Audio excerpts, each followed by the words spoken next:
आणि याला रॅडियनमध्ये कन्वर्ट करण्यासाठी आपण काय करणार, 72 इंटू पाय अपॉन 180ने मल्टिप्लाय करणार. तर 6ने डिवाइड करू शकतो. 6 इंटू 1 राहील. 6 इंटू 2 विच इज 12. अगेन 3ने डिवाइड होऊ शकतं. अगेन 2ने डिवाइड होऊ शकतं.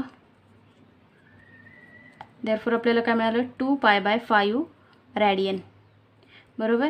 Exterior angle in degree which is 72 degree and exterior angle in radian which is 2 pi upon 5 radian. आणि आपल्याला अजून एक फॉर्म्युला माहिती आहे, काय, इंटेरियर अँगल किंवा एक्सटेरियर अँगल. आपण डायरेक्ट फॉर्म्युला अगोदर लिहून दाखवते. Exterior angle which is equals to काय, 180 मायनस इंटेरियर अँगल. बरोबर. मग आता हा इंटेरियर इकडे आहे तो इकडे जाईल, एक्सटेरियर इकडे आहे तो इकडे जाईल. मग आपल्याला काय मिळेल, formula new, interior angle which is equals to 180 minus exterior angle. जे माहिती आहे त्या गोष्टीचा यूज करायचा फक्त. मग आपल्याला काय माहिती आहे, एक्सटेरियर अँगल किती मिळाला आहे, 72 डिग्री. हा आहे 180 डिग्री. मग आपल्याला आन्सर किती मिळालं, 108 डिग्रीमध्ये मिळालं. आणि अगेन याचं डिग्रीचं रॅडियनमध्ये कन्वर्जन करताना आपण काय करणार, 108 इंटू पाय अपॉन 180ने मल्टिप्लाय करणार. मग याला जर डिव्हाइड आपण केलं तर 2ने डिव्हाइड करू शकतो. 2 into 5 which is 10, 2 into 4 which is 8 and इथे 2 इंटू 9 0. अगेन 2ने डिवाइड होऊ शकतं. 2 into 2 4, 2 into 7 and 2 into 4 which is 8, 2 into 5 again 3ने डिवाइड होऊ शकतं. किती येईल, 27 पाय अपॉन 45 आलेला आहे. याला परत आपण डिवाइड करूया. किती होईल, 9 इंटू 3 27, 9 इंटू 5. मग आपल्याला काय मिळालं, 3 पाय बाय 5 रॅडियन. बघा इथे जे ॲन्सर आपल्याला मिळाले 2 पाय अपॉन 5 रॅडियन मिळाले आणि इथे मिळाले 3 पाय अपॉन 5 रॅडियन. बघा इझी आहे, एक्झाम्पल सॉल्व करताना काही अवघड नाही आहे. हा जो क्वेश्चन नंबर दिला आहे 13 तो सॉल्व करा. सेम याच टाईपने आपण फर्स्ट एक्झाम्पल घेतले पेंटॅगॉन. पेंटॅगॉन म्हणजे काय, 5 साईड्स, हेक्झॅगॉन 6, 7 अँड 8 अशा साईड्स दिलेल्या आहेत. म्हणजे फक्त काय करायचं आहे तुम्हाला, याच्यामध्ये एन बदलायचा आहे. काय करणार, आन्सर लिहिताना let the number of sides be n. N म्हणजे त्या दिलेल्या पेंटॅगॉन असेल, हेक्झॅगॉन असेल किंवा कोणताही पॉलिगॉन असेल त्याच्या साईड्स आहेत त्या दिलेल्या घ्यायच्या. त्या दिल्यात 5. त्यानंतर आपला जो फॉर्म्युला आहे exterior angle of regular polygon of n side which is equals to 360 upon n degree तो घ्यायचा. त्याच्यामध्ये ज्या दिलेल्या साईड्स पुट करायच्या आणि फक्त जे काही कॅल्क्युलेशन आहे ते करायचं. ते कॅल्क्युलेशन केल्यानंतर जो आपल्याला अँगल मिळेल तो मिळतो डिग्रीमध्ये. त्या डिग्रीमधल्या अँगलला काय करा, रॅडियनमध्ये कन्वर्जन करा. जर एक्झाममध्ये सांगितलं असेल की डिग्री आणि रेडियन दोन्हीमध्ये फाईंड करा, तर इथे जर फक्त डिग्री सांगितलं असेल तर एवढाच राहू द्या. जर रॅडियनमध्ये सांगितलं असेल तर त्याला पाय अपॉन 180ने मल्टिप्लाय करा, म्हणजे आपल्याला तो अँगल मिळेल.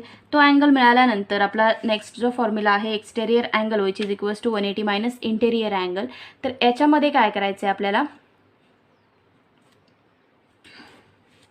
याच्यामध्ये आपण काय करायचं, याच्यामध्ये काय करायचं, हा इंटेरियर अँगल इकडे आहे तो इकडे गेल्यावर आहे असंच राहील आणि फक्त एक्सचेंज करायचं आहे यांच्या जागा. मग आपल्याला काय मिळेल, interior angle which is equals to 180 minus exterior angle. कारण आपल्याला इंटेरियर अँगल पण फाइंड आउट करायचं आहे म्हणून, आणि एक्सटेरियर अँगल आपल्याला मिळाला आहे. मग एक्सटेरियर अँगलची इथे व्हॅल्यू पुट करायची आणि फक्त कॅल्क्युलेशन करायचं. 180 मायनस तो आलेला अँगल तो मिळाला 108, तो आहे इंटेरियर अँगल इन डिग्री. आणि परत त्याला काय करणार आपण, पाय अपॉन 180ने मल्टिप्लाय करणार आणि जो काही मिळेल आपल्याला तो आहे interior angle in radian. Same hexagon octagon यांच्यासाठी तुम्ही करा. सेप्टॅगॉन जे काय दिलेले आहेत इथे 7 याच्या असतील 6 साईड्स, याच्या असतील 7 साईड्स, याच्या असतील 8 साईड्स.